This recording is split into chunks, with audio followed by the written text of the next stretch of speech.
अस्सलामुअलैकुम दोस्तों, जैसा कि आप लोगों को मालूम है कि सुप्रीम कमेटी ने 25 जुलाई से लेकर 8 अगस्त तक पूरे ओमान में लॉकडाउन का ऐलान किया हुआ है। और आज के सुप्रीम कमेटी के जो फैसले आए हैं, इनमें सुप्रीम कमेटी ने वाज़ह तौर पर बता दिया है कि एक गवर्नरेट से दूसरे गवर्नरेट के लिए लोग सफ़र नहीं कर सकते। इन फैसलों में ये भी कहा गया है कि जो लोग भी ओमान में किसी दूसरे मुल्क से आएंगे, उन लोगों को लाजमी तौर पर 14 दिन के लिए करंतना में रहना पड़ेगा।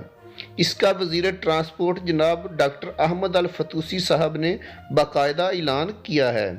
उन्होंने कहा है कि ओमान के लिए बैनुल अक़वामी सफ़र की सूरत में मंजिल मकसूद का एक मंजूर शुदा सेहत इंश्योरेंस होना ज़रूरी है। वज़ीर ट्रांसपोर्ट ने मज़ीद कहा है कि जो लोग लॉकडाउन के दौरान मस्कत हवाई अड्डे से बैरून मुल्क सफ़र करने के लिए जाएंगे, इन लोगों को चेक पॉइंट्स पर टिकट समेत दीगर सफरी दस्तावेज़ात दिखाना होंगी और इनके साथ गाड़ी के ड्राइवर को भी साथ ले जाना चाहिए। ब्यूटी सैलून समेत दीगर सरगर्मियों का 5वां पैकेज खोलने का फैसला लॉकडाउन होने के फैसले के बायस मुलतवी कर दिया गया है।